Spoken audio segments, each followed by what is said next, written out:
بسم اللہ الرحمن الرحیم۔ السلام علیکم ورحمۃ اللہ وبرکاتہ۔ زمین کب روتی ہے؟ اللہ پاک نے زمین و آسمان میں بشمول جن و انس جو کچھ بھی پیدا کیا ہے، ہر چیز کو قوت سماعت اور قوت گویائی عطا فرمائی ہے۔ ہر چیز اپنی اپنی زبان میں اللہ کے ذکر میں مصروف ہے۔ ایسی تمام چیزیں جو اللہ پاک نے پیدا کی، جب ان کو کوئی چیز عطا کرتا ہے تو وہ اس پر شکر بھی ادا کرتی ہیں، اور جب ان کو کوئی تکلیف پہنچتی ہے تو وہ اس کا اظہار بھی کرتی ہیں۔ لیکن یہ اور بات ہے کہ اللہ نے ایسی آوازوں کو جن و انس سے پوشیدہ رکھا ہے۔ دھرتی یعنی زمین کو ہی لے لیجئے، زمین بولتی بھی ہے، سنتی بھی ہے، خوشی غمی کو محسوس بھی کرتی ہے اور اس کا اظہار بھی کرتی ہے۔ نبی کریم صلی اللہ علیہ وآلہ وسلم نے فرمایا، دو موقع ایسے ہیں کہ جن پر زمین روتی ہے۔ پہلا موقع یہ ہے کہ جب ناحق کسی کا خون بہایا جاتا ہے، مقتول کا قطرہ زمین پر گرتے ہی زمین پکارتی ہے، الہی مجھے اجازت دے تاکہ میں قاتل کو ابھی نگل جاؤں۔ آواز آتی ہے، ذرا صبر کر، یہ تیرے اندر ہی آئے گا۔ دوسرا موقع یہ ہے کہ جب زانی زنا کا ارتکاب کرنے کے بعد غسل کرتا ہے تو پانی کا پہلا قطرہ جب زمین پر گرتا ہے تو زمین زاروں قطار روتی ہوئی کہتی ہے، الہی مجھے اجازت دے تاکہ اسے میں نگل لوں۔ آواز آتی ہے، تھوڑی دیر صبر کر، یہ تیرے پاس ہی آئے گا۔ زناکاری ایک بدترین لعنت، کمینگی اور ذلت اور پستی کی علامت، بہیمانہ فعل اور جرم شنیع ہے۔ اس کا مرتکب وہی شخص ہوگا جس کے دل میں خوف خدا، عذاب آخرت کا ڈر، آیات قرآنیہ اور احادیث نبویہ کا پاس ہونا، اپنوں اور غیروں میں اپنی ذلت اور رسوائی کا اندیشہ ہو، اور وہ نہایت ہی بے غیرت، بے شرم اور بے حمیت جس کی انسانیت حیوانیت سے مغلوب ہو چکی ہو۔ اس جرم شنیع اور حرکت قبیحہ کے ارتکاب کا مجرم ہو سکتا ہے۔ قرآن کریم نے تو زنا تو کیا اس کے قریب جانے سے بھی منع فرمایا۔ بدکاری کے پاس نہ جاؤ، بے شک وہ بے حیائی ہے اور بہت ہی بری راہ ہے۔ یعنی زنا خود بھی کبیر اور دوسرے مفاسد کے اعتبار سے کبیر تر اور ہزار بار لائق مذمت ہے۔ افراد کی روحانی پاکیزگی اور اخلاقی طہارت کے بھی منافی ہے۔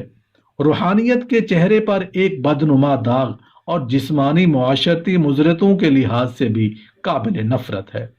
حضرت ابو ہریرہ رضی اللہ عنہ سے روایت ہے کہ حضور اقدس صلی اللہ علیہ وآلہ وسلم نے ارشاد فرمایا، جو عورت کسی قوم میں اس کو داخل کر دے جو اس قوم سے نہ ہو، یعنی زنا کرایا اور اس سے اولاد ہوئی، تو اسے اللہ عز و جل کی رحمت کا حصہ نہیں ملے گا اور اللہ تعالیٰ اسے جنت میں داخل نہیں فرمائے گا۔ حضرت عبداللہ بن عباس رضی اللہ عنہ سے روایت ہے کہ رسول کریم صلی اللہ علیہ وآلہ وسلم نے ارشاد فرمایا، جس بستی میں زنا اور سود ظاہر ہو جائے تو انہوں نے اپنے لیے اللہ عز و جل کے عذاب کو حلال کر لیا۔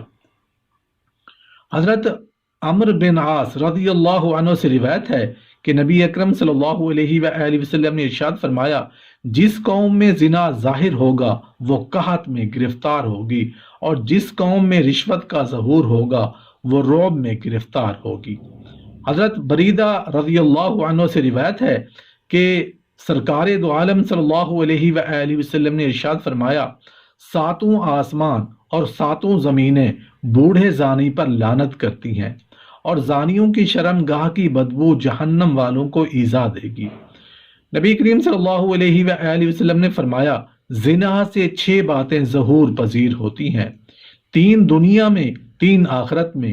دنیا میں زانی کا چہرہ سیاہ ہو جائے گا، اس کے رزق میں تنگی آئے گی اور عمر سے برکت نکل جائے گی۔ آخرت میں اللہ تعالیٰ کی ناراضگی میں گرفتار ہوگا، حساب میں سختی دیکھے گا، عرصہ دراز تک دوزخ میں رہے گا، بشرطے کہ ایماندار ہو، ورنہ ہمیشہ ہمیشہ اس کا ٹھکانہ دوزخ ہوگا۔ نبی کریم صلی اللہ علیہ وآلہ وسلم نے فرمایا، جو کوئی آزاد یا غلام عورت سے زنا کرتا ہے اس کی قبر میں 20 لاکھ سوراخ کر دیے جاتے ہیں جن سے سانپ اور بچھو اور آگ کے شعلے اس پر حملہ آور رہتے ہیں اور وہ اسی طرح عذاب قبر میں مبتلا رہتا ہے۔ نبی کریم صلی اللہ علیہ وآلہ وسلم نے فرمایا 3 قسم کے آدمیوں پر اللہ تعالی نظر رحمت نہیں فرمائے گا: بوڑھا زانی، جھوٹی تقریریں کرنے والا حکمران اور تکبر کرنے والا فقیر۔ سید دو عالم صلی اللہ علیہ وآلہ وسلم نے فرمایا زنا سے 80 سال کی نیکیاں برباد ہو جاتی ہیں۔ دوزخ میں ایک کنواں زانیوں کے لیے تیار کیا ہے جس میں انہیں عذاب دیا جاتا رہے گا۔ اس کنویں کا نام ہادیہ ہے اور اس سے اگر ایک ذرہ نکال کر دوزخ کے دوسرے حصوں میں ڈال دیا جائے تو وہ اس سے جل جائے۔ کسی انسان کا قتل کرنا کتنا بڑا اور کبھی عمل ہے۔ احادیث سن لیجئے۔ حضرت ابو سعید خدری اور حضرت ابو ہریرہ رضی اللہ عنہ سے روایت ہے کہ حضور نبی اکرم صلی اللہ علیہ وآلہ وسلم نے مومن کے قاتل کی سزا جہنم بیان کرتے ہوئے ارشاد فرمایا اگر تمام آسمان و زمین والے کسی ایک مومن کے قتل میں شریک ہو جائیں تب بھی یقیناً اللہ تعالیٰ ان سب کو جہنم میں جھونک دے گا۔ قتل و غارت گری، خون خرابہ، فتنہ و فساد اور ناحق خون بہانا اتنا بڑا جرم ہے کہ قیامت کے دن اللہ تعالیٰ ایسے مجرموں کو سب سے پہلے بے نقاب کر کے کیفر کردار تک پہنچائے گا۔